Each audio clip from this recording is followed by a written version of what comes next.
Hello, I'm Farah, a registered clinical nutritionist, and I'm hosting Fertility Matters with Screen Me. Following my own 9 year infertility journey, I'm determined to help others with everything I know now and to share knowledge with women, men, and LGBTQ audiences to offer the best guidance from medical, holistic, complementary, and support organizations. I'll also be encouraging individuals to talk about their journeys to help others.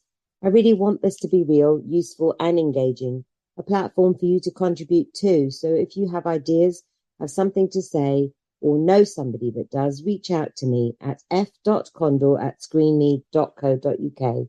Let's feel connected, feel part of a change, feel part of a huge support network. We are here to hold your hand through your own personal journeys, and we hope to see you happy at the other end. Thanks for joining us.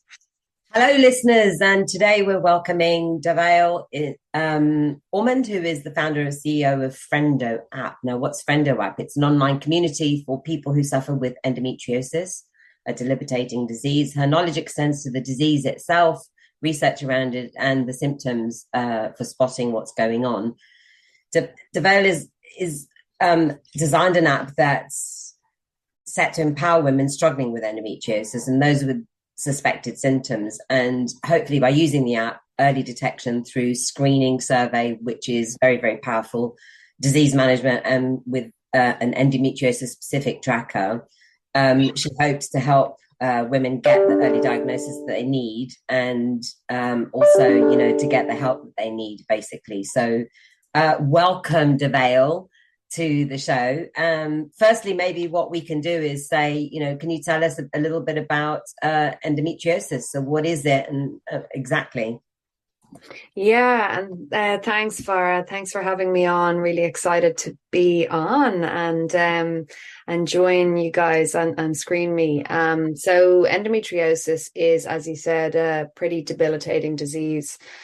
Surprisingly, still reasonably unknown, despite the fact that 1 in 9 people with periods suffer from it.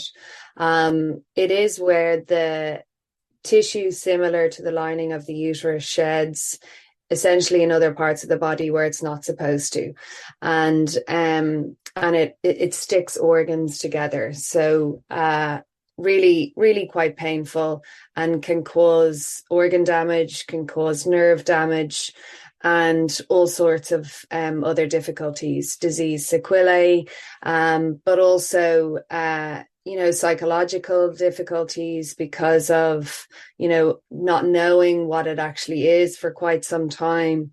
I went for 18 years without an actual diagnosis, and I believe that really does cause quite difficult mental health issues as well, because of the isolation that causes. And I know it's the same for a lot of others. So it is a reproductive illness, but it's now being considered much more a whole body disease as well. Yes, I mean, the founder and CEO of Screen Me, who actually sponsors this show to help women with their fertility and menopausal, etc., from teen years to menopausal age health, also suffered from endometriosis. And so this is, there's a common ground there in that you both set up something that it took her 10 years to get diagnosed too, and she spent quite a lot of money, which really shouldn't, she was able to, but there are a lot of people who aren't able to, and so therefore can't turn to private care in order to get, what the help that they need. How does it affect sufferers? What are the main kind of things that happen, Dearbhail, in terms of what do sufferers feel like? And if you can say that, then can people identify who are listening with those symptoms and effects? Yeah. I think that's a really good point as well. And in terms of the expense, that's a really important point. I think so many people are waiting, like so many people within our Frendo community, I know, are still waiting, 9-12 months on the NHS. I was diagnosed eventually in Australia, luckily, and I was just talking to my partner the other day about the expense of each operation costing about $12,000. for each operation that's to be treated. So it's not insignificant. Like, it's a really costly condition. One of the challenges with endometriosis are the symptoms really vary from person to person, and that is a difficulty in diagnosing. But the common symptoms can be and generally are pain around your period, pain around ovulation. For me, I get significant and acute pain around ovulation. And the reason for that is, I guess if you think when the egg is releasing around ovulation, there's quite a bit of inflammation in there. I have scar tissue, I have the disease, and it's pushing out and it's causing even further inflammation. So I get a lot of pain in my lower back. I get it in my rectum. I get it all in my lower abdomen. I get sciatic pain down my right leg. They're all reasonably common symptoms. Heavy bleeding, hemorrhaging is a symptom of endometriosis as well. Migraines can be a symptom of it. I would have had quite a common pattern of nausea about 3 days before my period, and then about a day before I would have vomited, and that would have been a monthly pattern. So they're quite common symptoms. Pain during or after sex is a common symptom of endometriosis as well. Like, what people don't really talk about as well is depression and anxiety as well, and they are, there's not enough research around whether they are a symptom of the symptoms itself, the direct symptoms, or they're actually related. You look at, I mean, you'd know more about this than me, but hormones play havoc with our system. And so I really do think we don't talk enough about the mental effects of a chronic disease, and also the mental effects of hormones on our body, albeit endometriosis or menopause, things like that. Yeah, I mean, I know with my personal experience of endometriosis, which again spanned over years, and I sought medical help. I had an ablation at one point. And, none of these things seem to really help. In fact, the ablation seemed to actually make it worse for me. I know that it helps some people, but other people, it really just compounds the effects of all of the symptoms that you have. But one of the key things when you're talking about mental health and stress around that is that you can lose 4 or 5 days a month, sometimes 7 days a month if you're bleeding for that long, and the bits before and the bits afterwards. And obviously, it can affect careers. It can affect family life. It can affect all sorts of really personal things, which obviously can be then, I suppose, extended to whoever you're surrounding with. So your partner and your children and your parents, and at times of the month. And quite rightly, you say those things are not taken into consideration. It's looked at as a physiological disease. It's looked at as a physiological problem. But how can you support the fact that this is going to happen? How can you reduce the heavy bleeding? Are there holistic approaches to doing that can complement any medical interventions also? But whilst you're waiting on that waiting list, are there things that you can do about it? So from my perspective, one of the key major things that when I'm dealing with women who have endometriosis is actually encouraging them to eat low glycemic load foods. And the reason why I would say that is because it actually then effectively your body has better control of your insulin, and insulin is one of the things that affect your hormones. And equally, stress management techniques are really important holistically, because, and they're, you say stress management techniques, or you say yoga or meditation, or you say, a quiet moment, looking far and near, and there are sort of, things that you can do. However, when you're saying that to people, they think, oh, that's nonsense. No one can prove that actually works. But there is science and evidence that tells you that there are certain poses in yoga that can help blood flow. There are science and evidence of things that say that if you actually do stress management technique, it has a physiological effect on you. For the very one thing that you can say is absolutely scientific is that it reduces your level of cortisol release. Yeah. And so therefore, cortisol, if you look at it scientifically, needs pregnenolone, and pregnenolone is something that's a precursor to more hormone production. Mm-hmm. So you've got this whole physiological scientific thing going on, and the disease is actually being looked at in a very basic level. So yes, I totally agree with you, Dearbhail. It needs to be so much more than just looking at, well, you're heavy bleeding and you're this, and we're going to put you on the pill and we're going to do this, and actually look at it and say, well, what's happening with you? What's going on with you, Yeah. Dearbhail? What's going on with you, Farah? And kind of go from there, because sufferers are affected differently, right? There's no one thing. Yeah.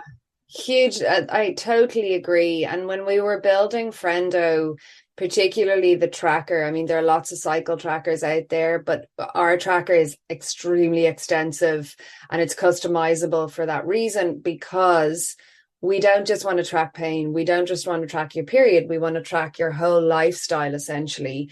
And precisely what you said, look at it laterally. For me, I don't react to gluten or to dairy, but I react to sugar, and I can see it immediately. I can feel it immediately. I react to the environment around me.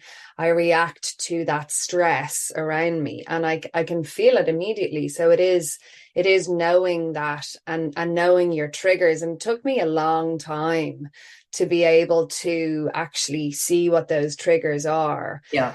And to try to remove them. And I don't do it perfectly, but it's absolutely that. And we're not going to, I don't say by tracking these, we're going to prevent the disease, but it is about how do we manage this chronic illness in order to live a better life? And, and reduce certain things that are scientifically proven, so those things are extremely important for me. And for me, things like acupuncture certainly works when I'm in a flare. Like it is literally getting the blood moving around the body in the right way, and that is what it's doing, because it's stagnant, and so I think there are lots of things that we can do, like you said, as opposed to just, okay, we'll take the pill, or, we'll give you another surgery,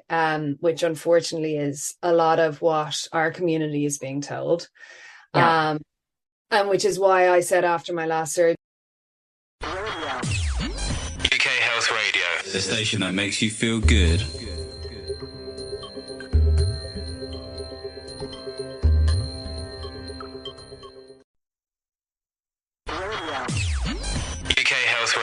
The station that makes you feel good.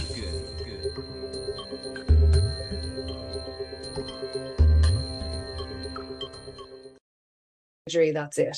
I'm not putting my body under another, it's a huge stress to your body as well. Absolutely. You've got general anesthetic in your body. You've got the whole repair and, rebalance yourself up post-surgery, the pain that you go through because of the surgery and all sorts of other things. And actually a lot of surgery, though it's helpful, it's also causing scarring.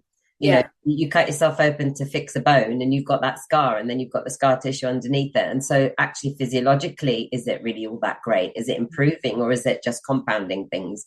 There's no evidence or studies around that, but certainly people who go through it can feel it, as you do and as you have, Dearbhail. It's actually a really, really amazing thing that you've come on here to share that, and to share about why Frendo is so important and so crucial for women who are trying to find answers.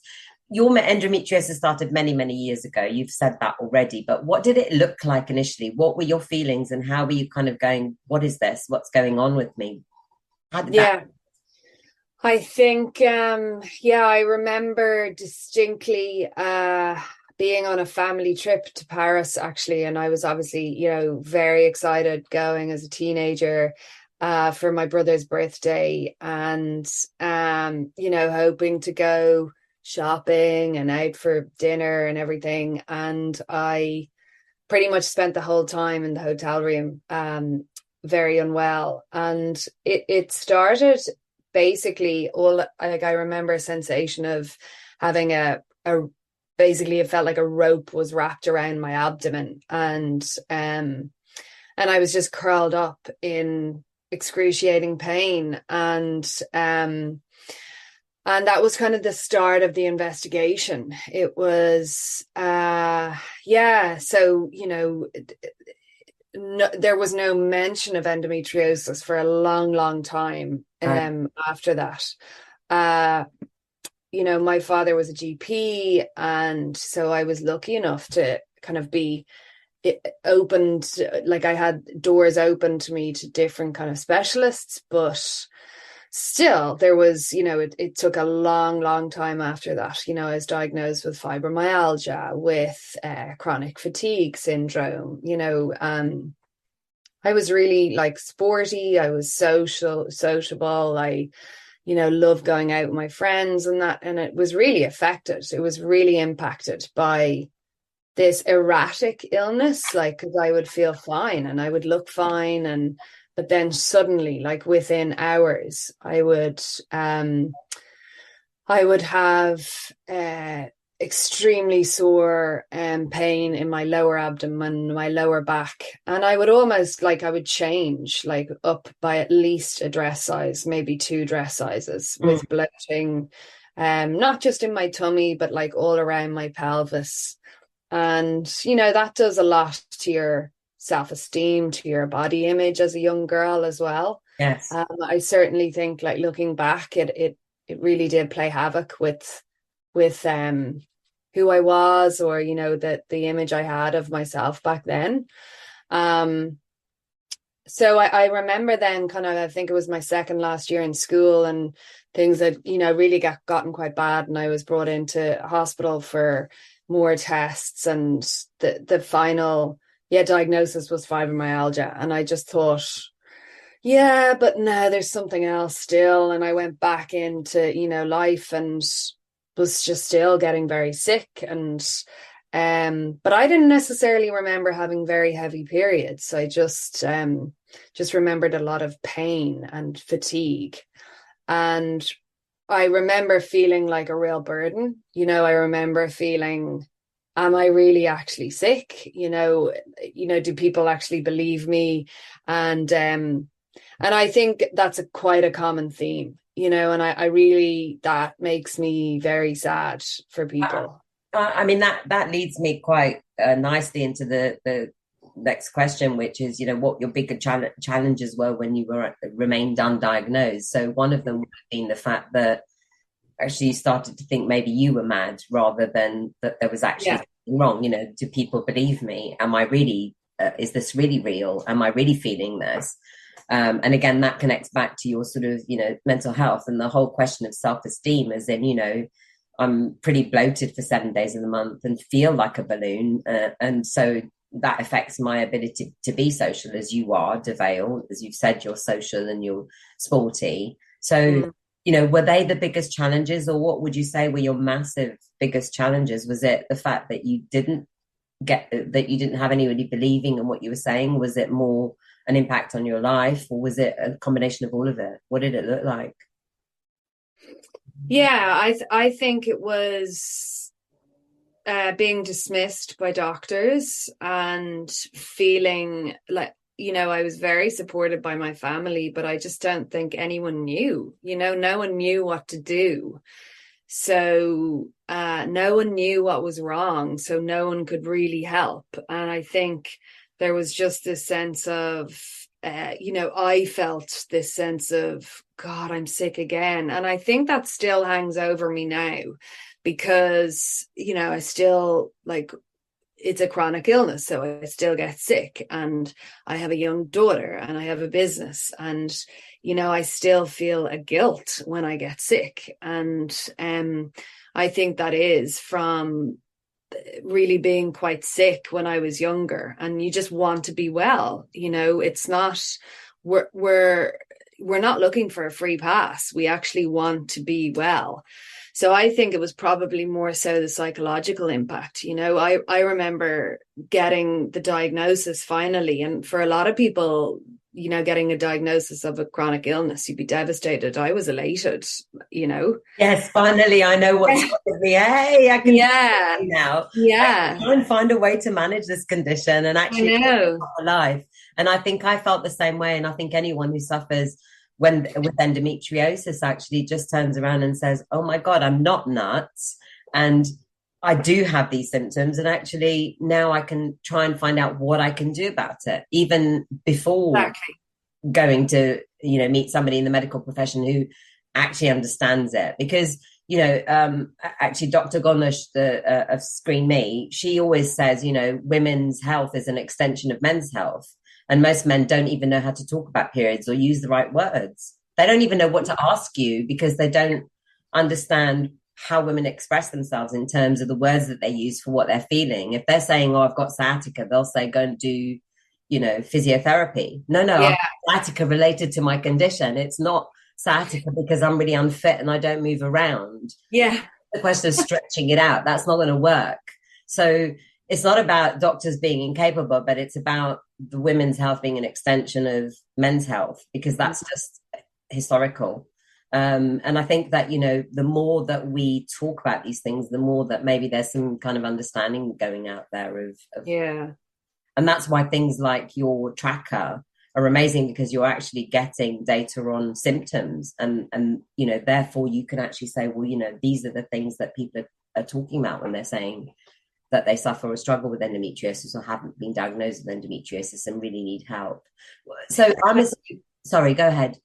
Yeah, I mean, I think I built really what I'd hoped I'd always had. And if I go back to how I'd felt back then and felt dismissed and felt like, oh, here we go again, I'm going to another specialist. I know I'm going to walk out of here, not really having the answers. And that's a really cynical attitude, but, it was the truth. And really what you should have with Frendo is not, all the answers, but it is a tool that allows you to articulate how you feel and allows you to be heard.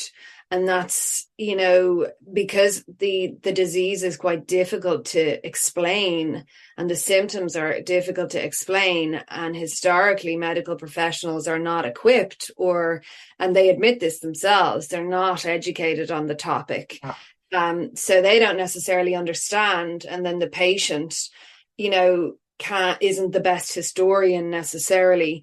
So what Frendo is supposed to be is that tool in between, or like a mediator essentially.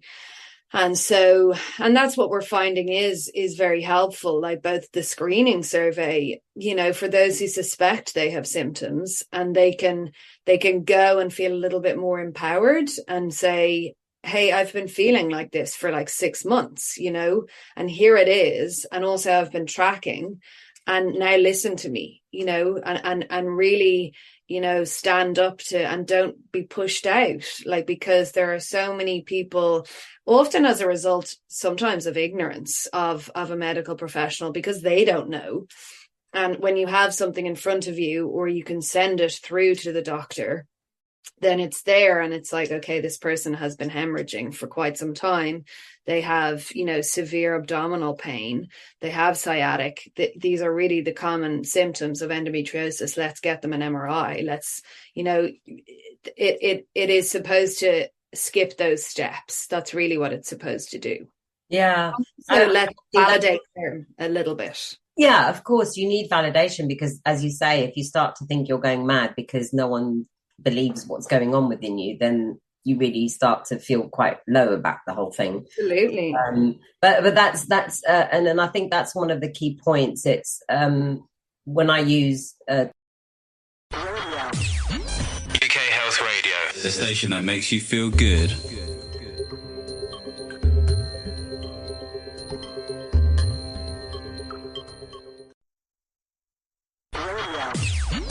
UK Health Radio, the station that makes you feel good.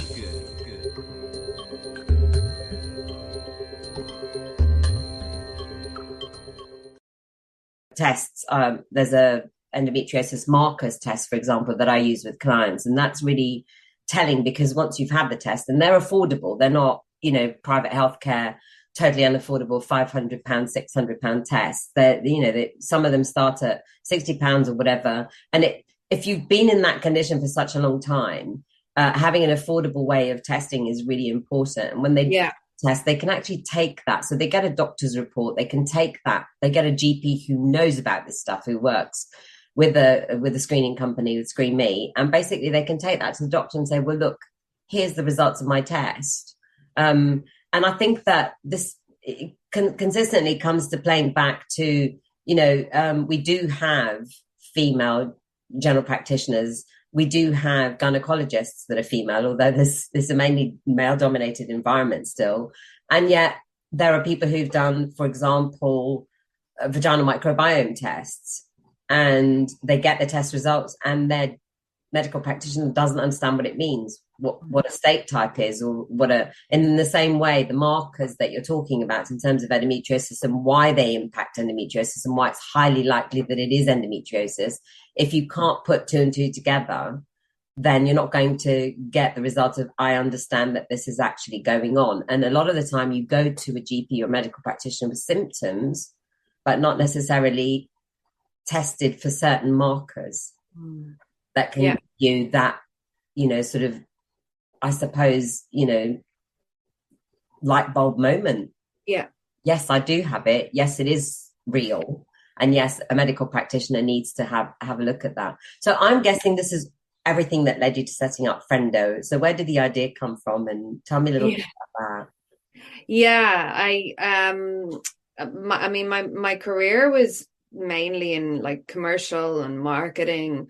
I moved to Australia to work for the Olympic Committee over there as commercial manager, and then kind of got a taste of startup world. Worked for a cancer startup there, which I loved, and then moved over to KPMG startup practice, and my health was really affecting my life there, and I had my third operation for treatment of endometriosis. And just for those who don't know, the gold standard, I guess, of treatment is considered to be excision of the disease and of the endometrial tissue. They just take removal of the disease itself. And I had like one other close friend who had stage 4, kind of quite complicated disease as well. She had moved away, and I was really feeling like quite alone. And I just thought, there, no communities, about this. No one's talking about it, except for kind of Facebook groups that were just talking negatively about it with no kind of solution focused discussion. And so I just decided to move back closer to home. I'd been there about 8 years, and I decided, okay, I'm not having any more operations, and I'm going to like really take my life into, managing my disease. And then I set it up. I set it up initially as a social network, really, and a community.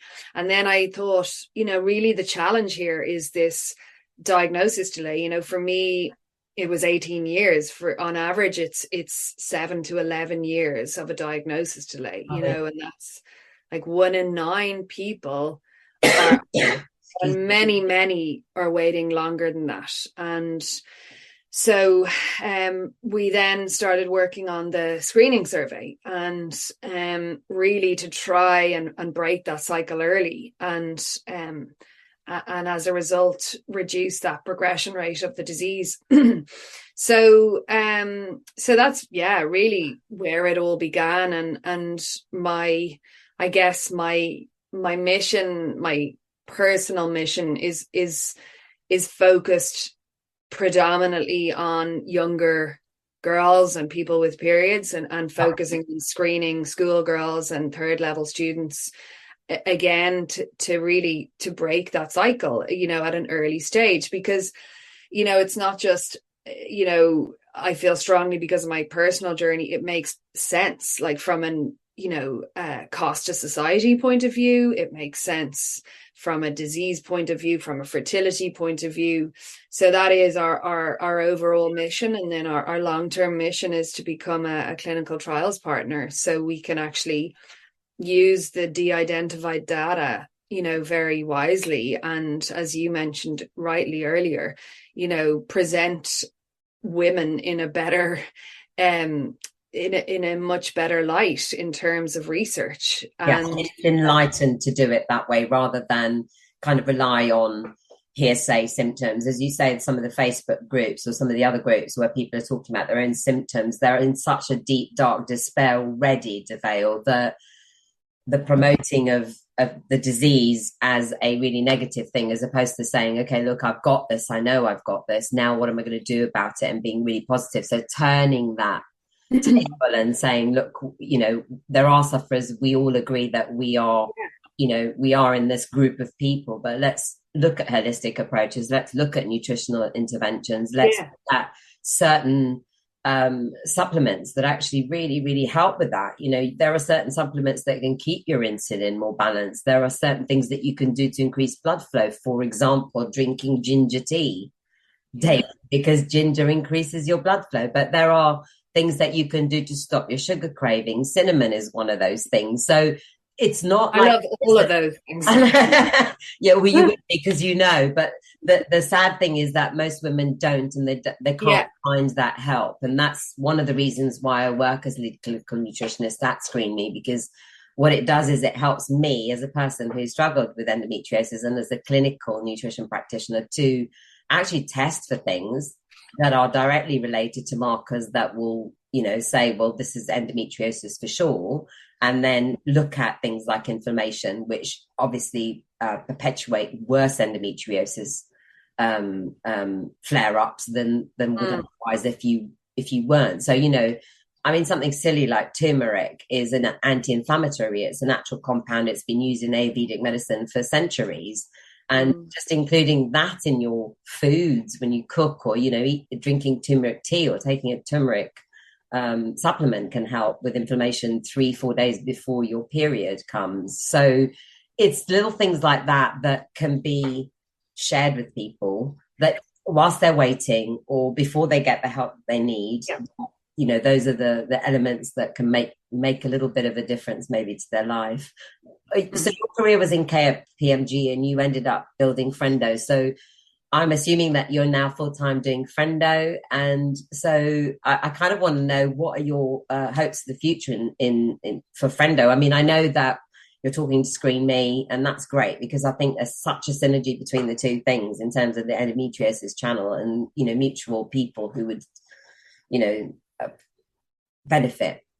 But what's the actual, so we talked about data collection and partnership in that end. Are there any other aspirations that you have for Frendo for the future? What are your plans?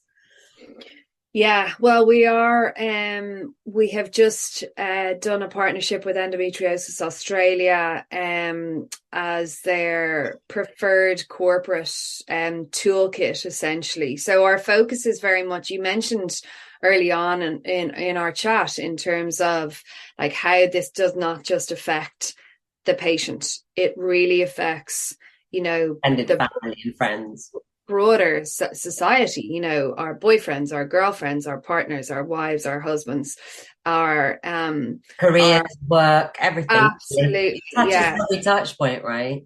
It's and I think we're only going to be taken seriously as a disease when government investors see the cost that it is, that it has on society. And Frendo ran an independent commission survey last year, and what showed, amongst lots of other data, that sufferers lose on average a third a month, and that's due to loss of productivity or loss of work. And so that's costing the patient, but it's also costing the employer. And you look at infertility, 30 to 50% of endo sufferers also suffer from infertility. That is that affects the partner as well, so our focus is we want to actually become an offering. We want to work with employers, so we want to actually educate and build awareness within employers to support employees a lot more. And we have a support program that we offer from Frendo, which is that we come in, we educate staff, we educate, we give certain support to employees themselves as well. And we also were releasing a feature which is called the Squad, that allows users to nominate a certain group of their their partner, their clinician, so they can have access to a certain parts of their journey to support them. So we've lots in the pipeline. It's challenging. It's challenging times for every startup. It's always challenging, Dearbhail. There's no doubt about that. Funding is always difficult, I'm not going to lie, but I feel very strongly about this, and I think we get a lot of support. We want to continue credible. We want to build credible partnerships, and I think our partnerships with nutritionists, with the likes of physio, with the likes of Pilates, they are our focus for the next phase as well, because our community want that. They know that there is more beyond standard medical treatment, and so we are looking to build out what our offering of resources are as well.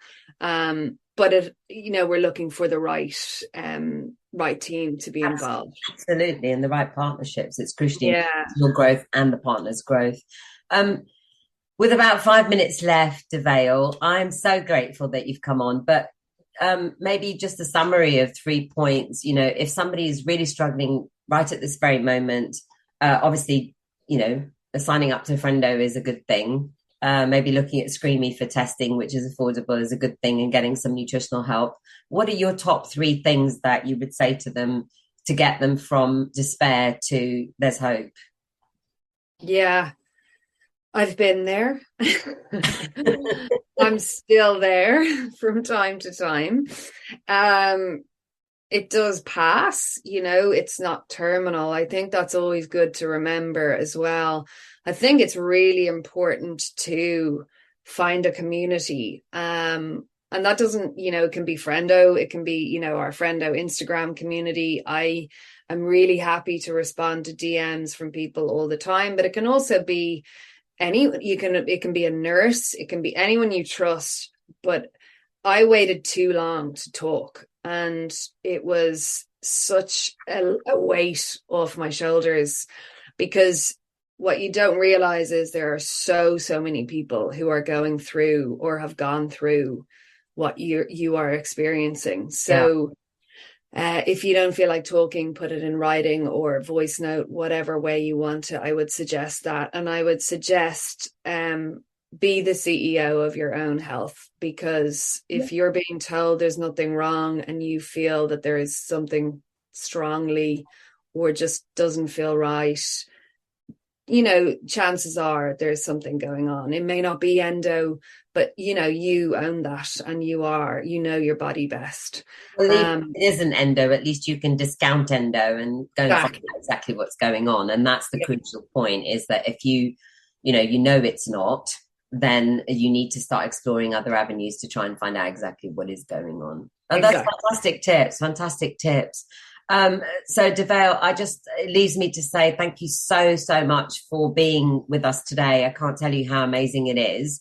And, I wish you all the success with Frendo. I hope that you get the partnerships that you need. As an endometriosis sufferer, I think that you're doing great work and incredible stuff. I've looked at the app, and I just hope it helps lots of women not go through what you and I and several other people have been through, and that through education with the medical profession, we get somewhere in terms of recognition of that it is something going on, and that that they can actually give the help that's necessary.